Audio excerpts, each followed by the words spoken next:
Adam here from Kinetics Physiotherapy. We've got another video. This time we're looking at plantar fasciitis, or plantar heel pain, or foot pain. Pain on the bottom of your foot.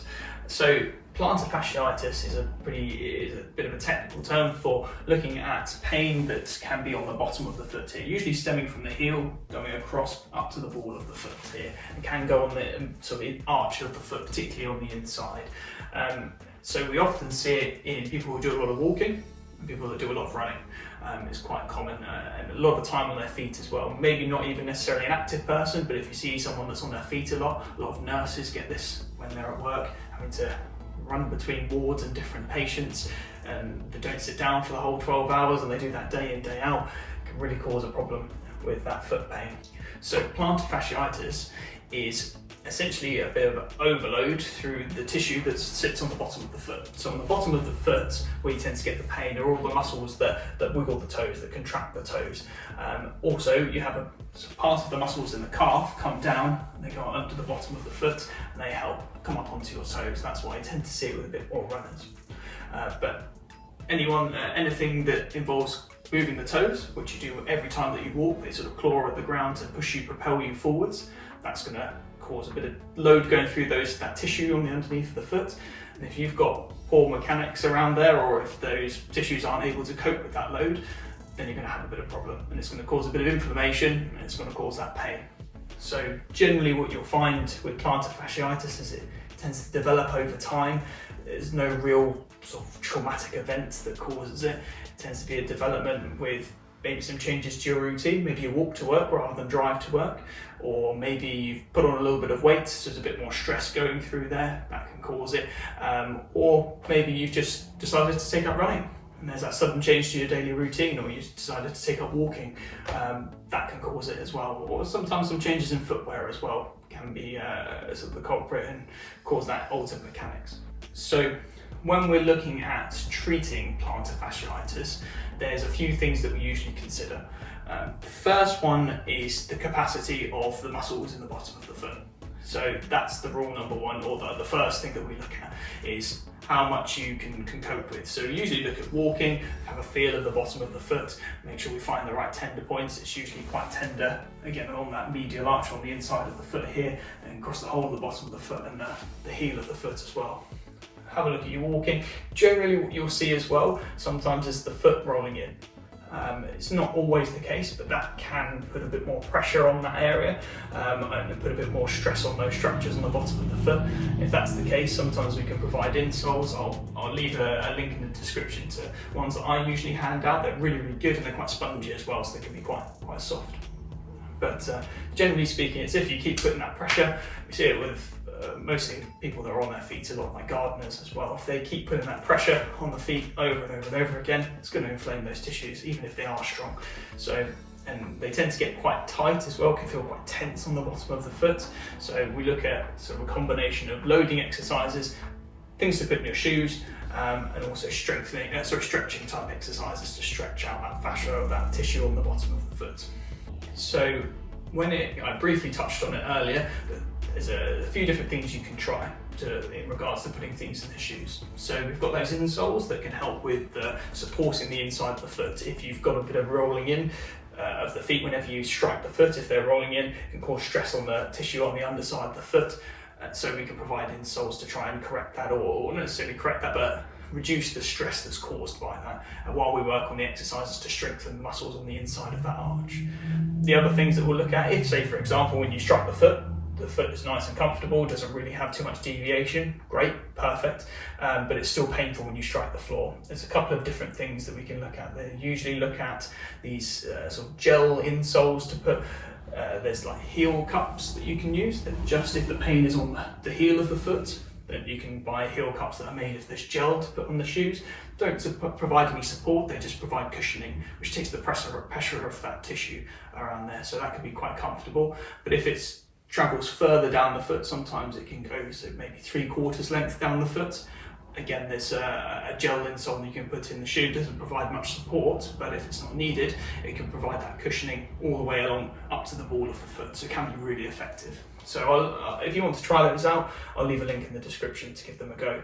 They're not expensive, but yeah, they're what I'd recommend to start with. Even if it's not the case, more just for your comfort rather than anything while it recovers. One other thing that we can look at with plantar fasciitis is around the hips. So similar to a lot of sort of lower limb conditions, we look at the whole, what's called the kinetic chain. So if you've got problems in the feet, we'll look at the hips and knees. If you've got problems in the knees, we'll look at the feet and the hips. We look at the whole chain of how you're moving. That's why we generally look at you walking to see how it all reacts in together. So it's good to look at everything as a whole. So sometimes you can get weak hips, which can cause the knees to roll in, which causes the ankles to roll in. So it's a lot less common, but can be a cause of it as well. But today we're going to look at some exercises to work on the main thing that we would be looking at, and that's the bottom of the feet, working on strengthening that tissue and those muscles around there, so the muscles in the bottom of the foot and into the calf as well, and then also looking at stretching them as well. So I've got to change the camera angle to go through some of these exercises, so I'll be back in just a moment. Right, so I've just changed the camera angle so you can see my feet and ankles, so that we can go through the exercises, you can see them a bit more clearly. So we're going to look at a few stretches and a few loading exercises for the ankles and the tissue on the bottom of the feet. So all you're going to need is a towel for these exercises. So I'll just pop that on the floor here. You can get some special bits of kit to use instead of a towel, but a towel will work just as well. It's a good substitute. I'll leave a link in the description for the bit of kit that can be useful to really stretch the bottom of the foot here. So what we want to do to start with is roll out this towel so it's nice and flat. For this one, you don't necessarily need a towel. You can use a paper towel if you've got one, or a piece of paper. And you want to, say it was my right foot that was painful, place my foot on the towel and then scrunch my toes to try and pick up that towel. So when you scrunch your toes here, I can't quite pick it up. Scrunch your toes, there you go, and pick it up there. Even if you can't pick it up, it's not essential. It's that movement we're looking for to try and really grip as hard as you can. When you're curling the toes like this, you're activating all of these muscles on the bottom of the foot, and you should feel them working, particularly if they're a bit sore. And I just want you to grip it. Imagine you're picking it up and placing it back down again. Try and pick it up. Put it back down again. You can use other things like a pencil, for example, or marbles, or whatever you like really, but just trying to pick something up from the floor and back down again. That's exercise number one. It works on loading these muscles here.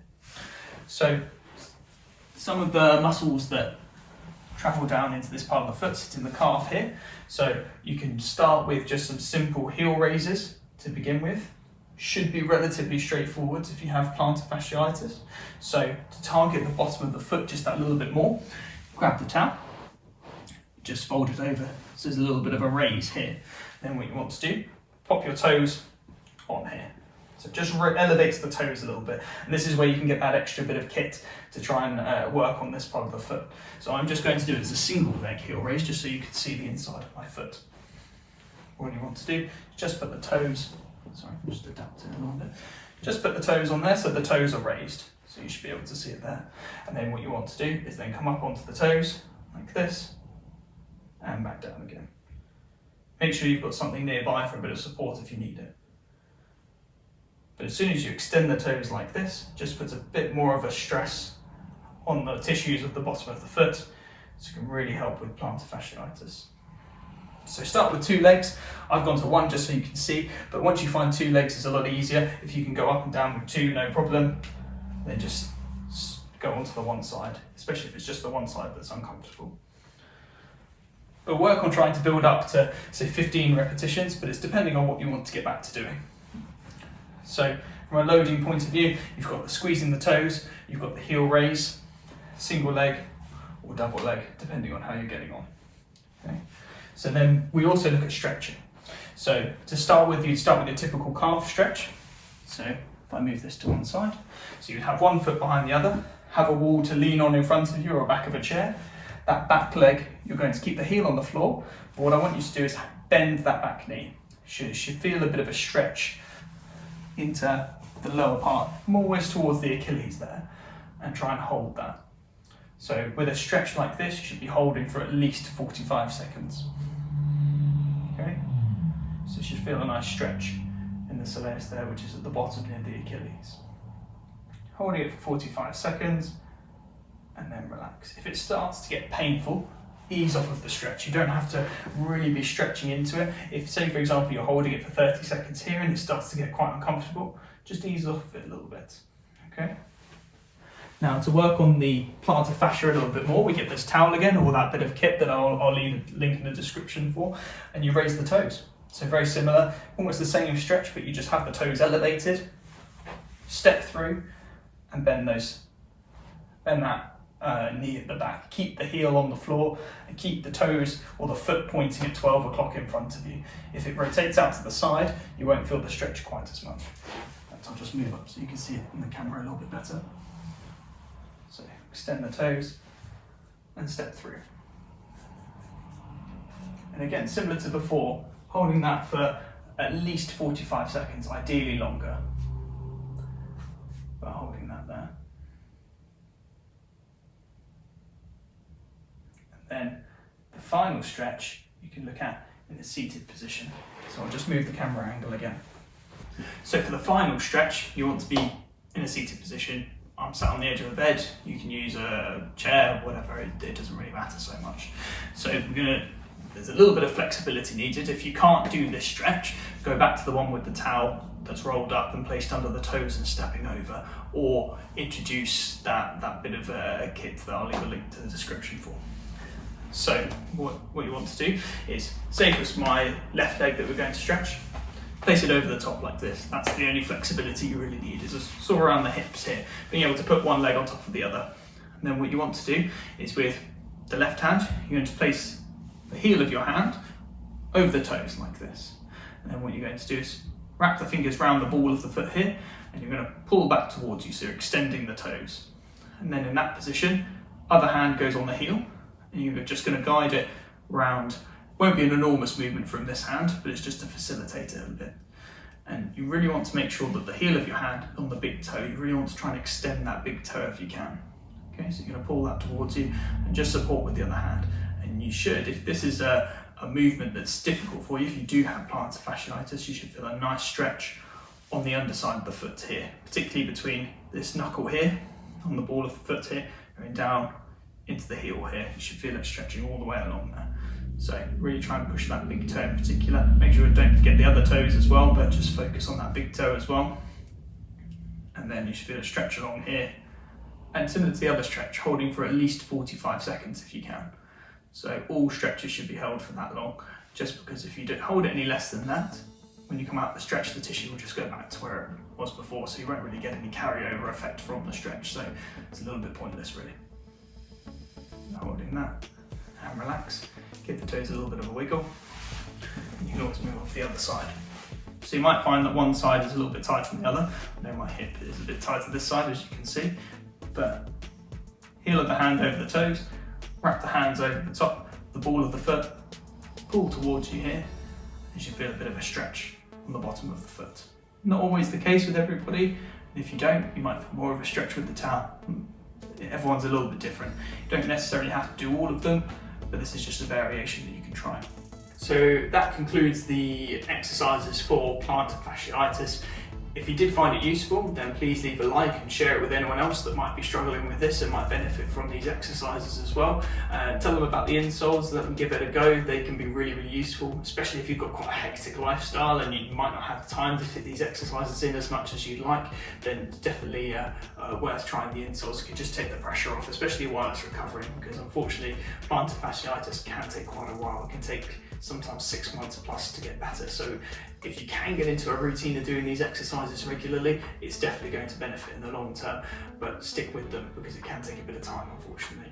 You can have other treatments from a face-to-face basis. We can look at things like sports massage, or acupuncture can be really useful as well to try and settle it down. Generally, I'll look at acupuncture into the calf because those muscles travel down into the foot and can contribute significantly. Particularly this muscle that's at the bottom of the calf here, called the soleus, makes up quite a significant portion of that tissue on the bottom of the foot. So we look a bit of acupuncture, a bit of soft tissue work as well. And if that's something that you're interested in, then let me know. I have a clinic that I run in the southeast of England, so if you're around that area, then definitely let me know and we can always get you booked in. So if you think you are suffering from plantar fasciitis, then definitely get it checked out before you start doing any of the exercises you saw in this video. It's making sure it's the right condition, these exercises are the right thing for you. So if you don't live in the local area to me, you can always book a virtual appointment with me and I can assess you over the phone. If not, just see your local GP or local physiotherapist. They'll be able to assess you quite quickly, find out what the problem is, and they might even prescribe some similar exercises for you, or recommend this video, give these exercises a go. But if you found it useful, please share it with anybody that also might find it useful. And if there's anything you want me to cover in a future video, please leave it in the comments below. I'm more than happy to go through it. Thank you very much for watching, and I will see you in the next video.